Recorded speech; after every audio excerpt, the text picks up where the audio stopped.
Olá, meus amigos. Estamos aqui uma vez mais no Luz do Evangelho para estudarmos, para refletirmos. Eu e o nosso querido Dr. Aguinaldo de Paula Vasconcelos, nosso querido mentor. E hoje nós vamos refletir acerca do capítulo 12 do Evangelho segundo o Espiritismo, que tem como título Amai os vossos inimigos, que é, evidentemente, uma tarefa hercúlea, mas a doutrina espírita nos dá todas as ferramentas necessárias para nós compreendermos do que se trata. Nos explica quem são os nossos inimigos ou de quem nós somos inimigos e o que é que nós precisamos fazer. É bem verdade que no Velho Testamento havia a lei do olho por olho e dente por dente, mas Jesus traz para nós a lei de amor, nos lembrando que é preciso amar o próximo como a nós mesmos. E o próximo, às vezes, está travestido de inimigo nosso, e nós, evidentemente, em relação a ele. Podemos discutir isso hoje, doutor? Navarro, é uma alegria muito grande estar com você, sempre com esses pensamentos bem elucidativos, mas eu queria dizer o seguinte, que amar o próximo já não é fácil, amar o inimigo é muito mais difícil ainda. E a gente, quando fala em inimigo, parece até que aquela criatura que a gente odeia e que odeia a gente, não é nada disso. A gente tem dificuldade de conviver com as pessoas, às vezes dentro do próprio lar, às vezes no ambiente de trabalho. O que nós precisamos estar refletindo é sobre essa importância de não valorizar as atitudes infelizes dessas pessoas para conosco. E, ao mesmo tempo, nos atentar para esse detalhe de que nós também não podemos ser infelizes para com eles. E amar o inimigo não significa pegar o inimigo, beijar, abraçar. Não, mesmo porque não tem afinidade fluídica, vibratória. É muito bom chegar para um amigo, beijar, abraçar, não é? Como nós nos fazemos aqui, você, meu irmão, meu amigo, eu me sinto muito feliz com você. Mas quando chega aquela pessoa que a gente percebe que tem uma disposição em contrário com a gente, é esta pessoa que está ali como inimigo. E essa afinidade vibratória não vai existir. Nem que eu queira, seria uma hipocrisia. Chega lá, abraça, ô fulano, que bom, né? Mas o que Kardec recomenda diante dessa colocação de Jesus, quando ele diz assim, bom, se você amar apenas aquele que ama você, que mérito você tem? Os publicanos também faziam isso. Se você saudar, cumprimentar aqueles que cumprimentam você, os gentios pagãos também faziam isso. Quer dizer, não é valor nenhum. O valor está em a gente olhar para a pessoa e dizer, meu irmão, ele tem a limitação dele, então eu vou tolerá-lo, vou entendê-lo, vou procurar passar por cima e segue o jogo. Hora nenhuma pensar em vingança, em retaliação. Esse é o amar o inimigo. Verdade. E a gente precisa, evidentemente, levar algumas coisas em consideração. Nós temos, evidentemente, os nossos valores, nós temos os nossos pontos positivos, nós temos já algumas conquistas morais. Ou aquele que nós consideramos inimigo também tem. Ele também ama alguém, ele também faz o bem em determinadas circunstâncias, o que nos nivela a todos aqui, medianamente, no nosso planeta. Mas se nós nos lembrarmos da recomendação do Senhor Jesus, quando ele diz que é preciso se reconciliar com o nosso adversário, ou seja, com o nosso inimigo, enquanto estamos a caminho com ele, ele está dizendo que a gente vai ter sempre como algo primordial em nossa existência a presença daqueles laços menos felizes que nós construímos. Porque na figura de um adversário, de um inimigo, pode, e nós devemos fazer isso, né, assumir o compromisso íntimo de refletir, será que essa situação não está assim por minha causa, por minha culpa, né? Seja nessa vida, numa vida anterior? Nós precisamos admitir a possibilidade de nós termos criado aquele ambiente ruim.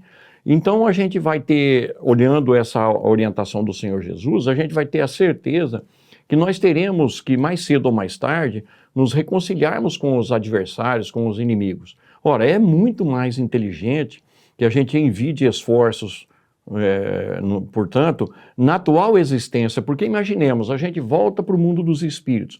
Voltando para o mundo dos espíritos, vimos que não resolvemos uma pendência comportamental, pelo menos de nossa parte, não é? Porque tem essa questão também, né? Eu preciso fazer o esforço, mesmo que o outro não faça, para ir criando esses laços fluídicos melhorados, né?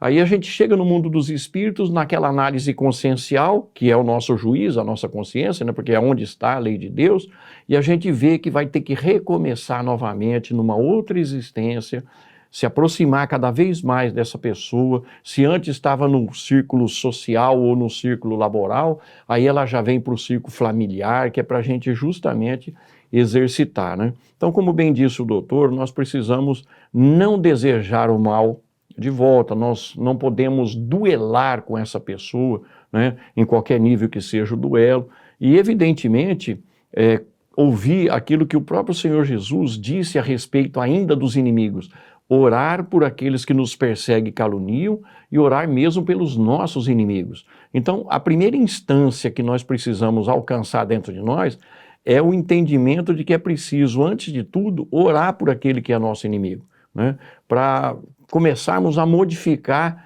pelo menos a nível de vibração, dentro de nós, e claro, vai reverberar no outro, essa questão dessa, vamos dizer assim, separação de entendimento que há entre nós, né? Quando a gente fala em inimigo, a gente fica pensando, o que eu posso fazer para acertar com ele? Aliás, Jesus já deu a receita, né? Amar o inimigo, fazer o bem pelos que vos odeiam, orai pelos que vos perseguem e caluniam, e bendizei os que vos maldizem. Então, o que Jesus disse para a gente fazer? Primeiro, começar a compreender, valorizar e respeitar o outro, já é o amor. Fazer o bem, se ele nos fez o mal, problema dele. Aliás, nós temos até, mediante o entendimento, agradecê-lo, porque se ele nos fez o mal, está fazendo uma justiça para conosco, nós estamos acertando uma aresta, uma dívida do passado, ele está nos fazendo a caridade e da ajuda. Falar mal do outro é um outro desastre, porque quando a gente fala mal, a gente compromete a vida daquela criatura e nós sabemos que isso repercute na nossa vida espiritual. O mal criado pela nossa fala. Então, nós temos que estar sempre atentos para esse detalhe, não criar disposição em contrário em relação a ninguém. Tanto é que Jesus disse assim, não resistais ao mal. Quando a gente resiste ao mal, se assemelha a uma resistência que a gente faz a um braço. Ele fortalece. Se a gente ainda ajuda o braço, ele enfraquece. Então, não resistir ao mal. Eu vou vingar. Ele fez comigo? Ah, não tenha dúvida. Não vai ficar assim. Eu vou mostrar para ele quem eu sou. E já prepara uma vingança. Diz o Chico que a vingança tem duas covas, uma para quem nós nos vingamos e outra para nós, os vingadores. Então não é negócio vingar, a proposta é perdoar, passar por cima, deixar para lá.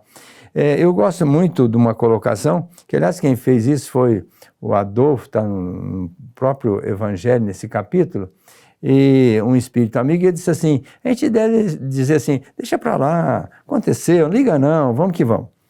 O Ibrahim Suede, que foi um colunista do Cruzeiro, jornal da revista do Cruzeiro, ele falava assim, os cães ladram e a caravana passa.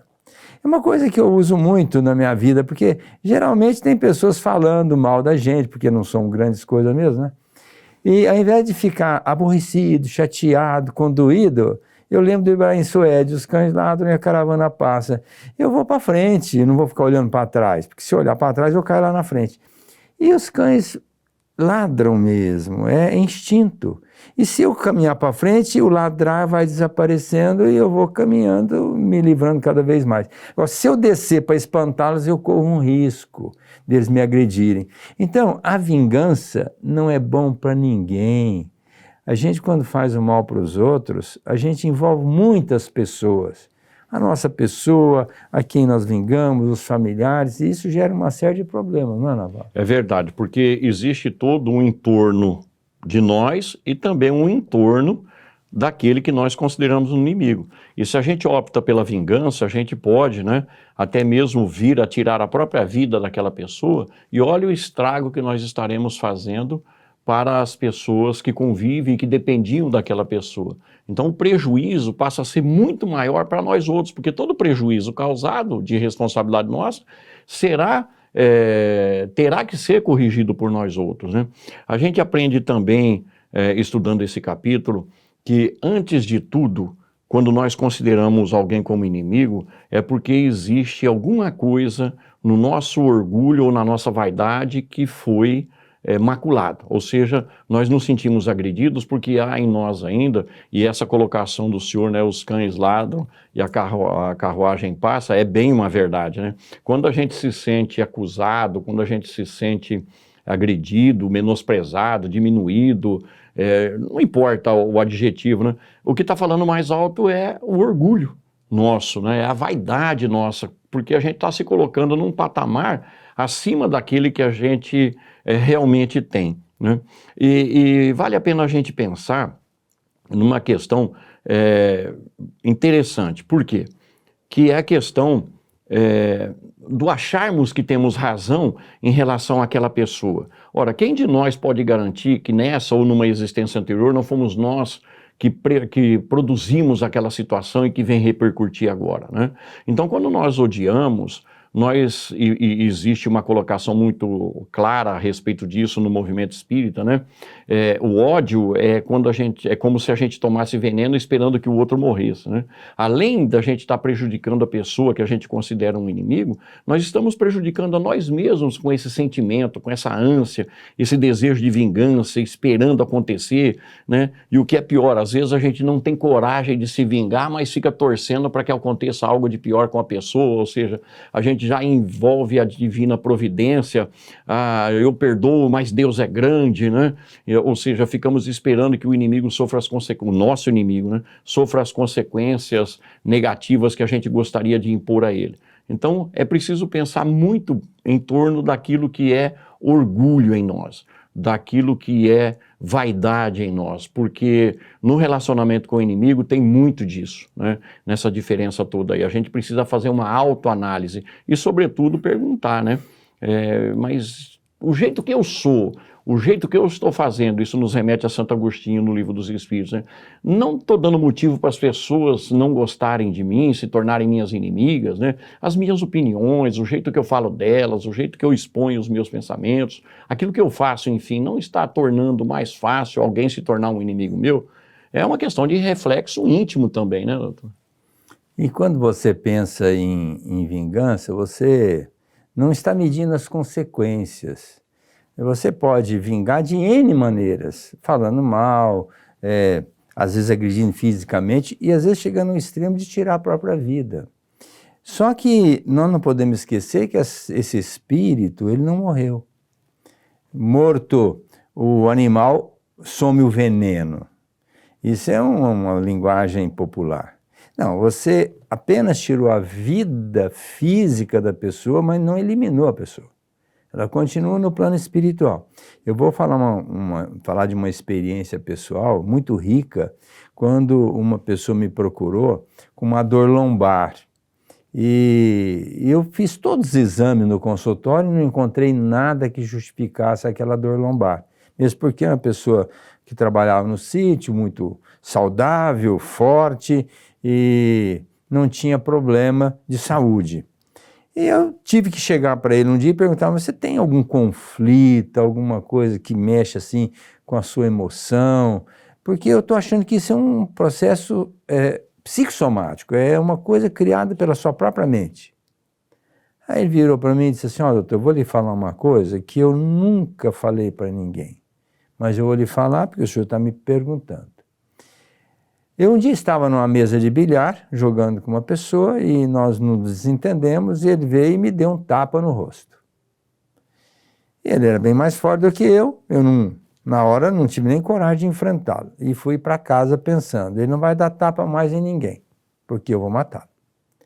E ficou seguindo essa pessoa. E num dia, através de um mecanismo que ele usou lá, às escondidas, acabou tirando a vida da pessoa. Ninguém descobriu, ninguém sabia, a única pessoa que sabia, a não ser ele, seria eu, que ele me contou, e tudo bem. E eu disse para ele, olha, então você precisa fazer alguma coisa em prol dessa criatura, porque certamente ele está aí cobrando de você e infelicitando você com esta dor que você tem na região lombar. Vá a uma casa espírita, comece a fazer um trabalho no bem para sensibilizá-lo, senão poderá gerar problema para você. Apesar de eu ter falado várias vezes, ele nunca foi. E ultimamente eu soube que ele se matou. Então, veja, tirou a vida da pessoa vingando de um tapa no rosto. Jesus não mandou oferecer outra face, Navarro? Não é propriamente oferecer outra face. Fala para nós o que Jesus quis dizer com isso. Jesus quis dizer, né, no nosso entendimento, para a gente não rivalizar ainda mais a coisa, ou ainda não duelar, que é o que a gente aprende nesse capítulo, né? Antigamente, dois séculos para trás, né, ou mesmo um século para trás, ainda era permitido pela lei social a questão do duelo, né? Hoje não mais, mesmo porque se trata de um assassinato, a exposição, e a própria doutrina espírita vai explicar para nós que o primeiro dos direitos que todos nós temos é o direito de viver e que ninguém, mas ninguém mesmo na Terra tem o direito de sequer atentar contra a vida alheia, né? Então, quando Jesus nos recomenda darmos a outra face, ele está falando para a gente virar o nosso foco existencial, a nossa visão, o nosso entendimento para um outro lado. Abandonar aquela situação, aquela pessoa, aquele acontecimento, né, virando o nosso objetivo para um outro caminho. Porque ao continuarmos buscando a vingança, nós estaremos duelando com essa pessoa, né? E o duelo vai fazer com que a gente sofra, a gente vai aumentar o nosso ódio, prejudicando a nossa própria conjuntura fisiológica, vai chamar espíritos afinados com aquela ideia para junto de nós, e aí a gente passa a entrar num processo obsessivo, e a gente acabará, quem sabe, tirando mesmo a vida da pessoa, e aí a gente se complica ainda mais, não só pelos resultados na vida da família que perdeu um membro, mas na nossa mesmo que teremos que fazer as coisas acontecerem. Então, quando Jesus recomenda, isso precisa ficar muito claro para todos nós. Não, darmos a outra face significa virar o nosso foco, mudar o nosso foco, mudar o nosso olhar, ou seja, para uma outra circunstância, há outras coisas positivas, há outras coisas boas, há outros objetivos nessa vida, e deixar com que aquela situação seja ajustada pela própria providência divina, que vai cuidar das coisas no sentido de melhorá-las paulatinamente, porque afinal de contas não cai uma folha de uma árvore sem que Deus o saiba. Então nós precisamos mesmo mudar de foco, né? E claro, para fazer isso a gente precisa amansar o nosso orgulho, a nossa vaidade, para que a gente consiga, vamos dizer assim, continuar sendo produtivo no campo do bem, no campo do desenvolvimento moral. E mudar de foco nem sempre é muito fácil, porque a gente tem algumas características animalizadas muito fortes, né? Que é essa questão do duelo, essa questão da disputa, né? Nós gostamos até de vez em quando de uma disputa que é para provar determinados valores que a gente acha que tem, né? E assim sucessivamente. Lógico que a gente tem que entender que não é fácil, na hora, a gente se segurar. Nós somos donos do comportamento, mas não somos donos da emoção. Então, tem que fazer um trabalho profilático. Às vezes a pessoa não quer ter uma cirrose hepática, ela tem que deixar de beber. Não quer ter uma bronquite crônica, uma situação dramática no final de vida, tem que parar de fumar. Se a pessoa bebe e fuma, vai ter um final muito complicado. Isso é matemático, não é poderá ser, não. Matematicamente vai ter um final complicado. Por quê? Porque ela não se conduziu com apreço pela vida, pela saúde. Assim é o nosso comportamento psicológico. Nós temos que estar sempre voltados para nós, no sentido de corrigir as nossas limitações. Por isso é que Jesus veio dizer, eu vim para que tenhas vida e vida em plenitude. Nós teríamos que estar estudando o Evangelho, sempre, porque ali tem todas as recomendações. O Evangelho segundo o Espiritismo, ele é a essência da proposta de Jesus, porque até que os Espíritos viessem sintetizar essa obra através de Kardec, o Evangelho tinha uma miscelânea de colocações humanas, e que às vezes as pessoas poderiam entendê-lo mal. Mas o Evangelho segundo o Espiritismo, para nós, é a essência, é a pureza da verdade e de como nós devemos nos conduzir. O nosso comportamento vai dizer do nosso psiquismo, vai dizer da nossa vida em continuidade. Então nós precisamos estar sempre estudando a proposta de Jesus para estar viva na nossa mente, porque o gatilho da memória leva 5 segundos. Quando alguém me dá um toque, uma trombada, na mesma hora eu já dou uma cotovelada na pessoa. É instintivo, isso acontece em 5 segundos. Agora, se eu, ao ser trombado, já me dei conta, olha, eu estou aqui num espaço que talvez não fosse meu, me desculpe, eu não queria obstacularizar o seu trajeto, me desculpe. A pessoa desconcertada porque deu a cotovelada, disse, não, tudo bem. Mas eu já dei a desculpa antes que pudesse gerar um problema, porque se eu dissesse qualquer uma palavra mais ofensiva, ele poderia vir em cima de mim uma briga feita, e a briga começada, você não sabe o final. Então nós temos que estar sempre profilaticamente nos cuidando. Se o fulano fizer isso, o que eu vou fazer? E a proposta é sempre perdoar. Mola mestra da paz chama-se perdão. Não perdoou, vai ruir a paz. Verdade. E é por isso que a recomendação é perdoar 70 vezes 7 vezes a mesma falta, né?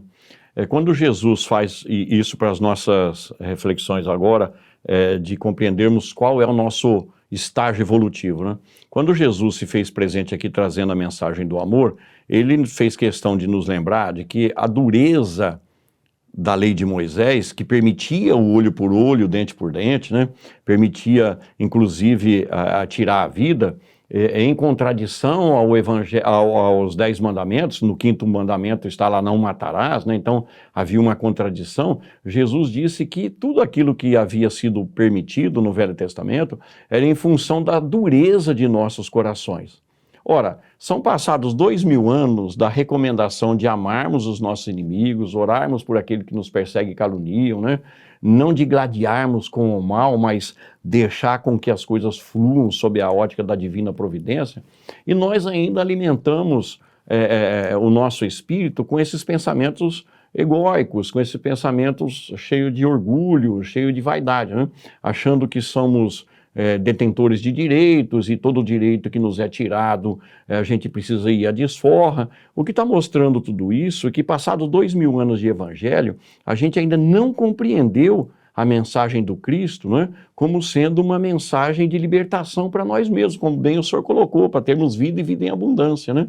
Então, à medida em que a gente não perdoa, à medida em que a gente quer se vingar, que a gente tem ódio, né, à medida em que a gente não quer amar o nosso inimigo no sentido de começar a aceitá-lo como ele é, porque se ele chegou daquele jeito até aqui, são as escolhas dele, assim como nós temos as nossas, nós estamos mostrando que nesses 2000 anos nós não conseguimos mudar muita coisa em nós. São 20 séculos que a gente ainda não entronizou a leitura do Evangelho, né? E aí a gente precisa prestar muita atenção, porque nós estaremos sendo conduzidos pelo instinto, como bem o doutor colocou. A gente reage instintivamente quando a gente já pode se planejar, né? A gente já pode se reorganizar intimamente, ainda na proposta de Santo Agostinho, né? Falar, olha, amanhã se acontecer de novo isso que aconteceu, eu vou reagir diferente, ou seja, fazer uma pré-programação, um pré-planejamento, de forma que a gente comece a compreender que, sem colocar em prática o que a gente tem aprendido, não vai melhorar nem a nós e nem as nossas relações, né? Porque existe uma questão muito interessante a esse respeito, que a gente gostaria de trazer também à baila aqui. A questão do duelo não é só uma questão relacionada ao nosso inimigo, mas imaginemos aquilo que acontece dentro de nossas casas, dentro da nossa família, no âmbito do trabalho profissional, mesmo social, onde quer que a gente se encontre. Quantas vezes a gente não fica duelando para ter razão, duelando para impor o nosso ponto de vista, duelando para mostrar para a pessoa que ela está errada, né? E com isso a gente vai criando pequenas inimizades, pequenos atritos, né? Então nós criamos situações, com pequenos duelos domésticos no nosso âmbito, que acabarão por se tornar laços de antipatia. Precisamos pensar nisso também, né, doutor? Sem dúvida. Eu queria falar de uma vivência pessoal, que eu acho que tem muito a ver com esse nosso estudo do amar o inimigo. O meu cunhado tirou a vida da minha irmã. E quando estava acontecendo o júri, a minha mãe chegou para o juiz e pediu permissão para se ausentar, que ela não queria participar. E ele disse assim, mas se você não tem um advogado de acusação? Eu falei, não, por mim o senhor pode libertá-lo, porque eu vejo o sofrimento da mãe dele que está ali, que é um sofrimento terrível de ver o filho preso. Eu perdi minha filha, não vai voltar, e se o senhor quiser inocentá-lo, pode. Eu vou, se o senhor me permitir, eu vou para minha casa cuidar dos meus netos, que são os filhos da minha filha, e a quem o meu genro tirou a vida. Então, para mim está tudo certo. O juiz de cabelo branco, uma vida longa dentro da profissão, disse assim, eu nunca vi num júri como esse uma pessoa como a senhora pedir clemência para o algoz. E foi uma lição muito grande para mim, viu, Navarro? Porque eu tinha 4 para 5 anos nessa época, e esse perdão da minha mãe fez com que depois eu ainda atendesse o meu cunhado no final da vida dele, com câncer de fígado e intestino, e pudemos atendê-lo até o final da sua vida. Quer dizer, a questão é de entender que nós não temos o direito de agredir ninguém, de maneira nenhuma. Infeliz daquele que vai para a retaliação, gerando um problema espiritual. Nós temos que encerrar o programa, nós já estamos no final, né? E desejando um bom dia a todos, que estejam em paz, e convidando para o nosso novo programa na semana que vem.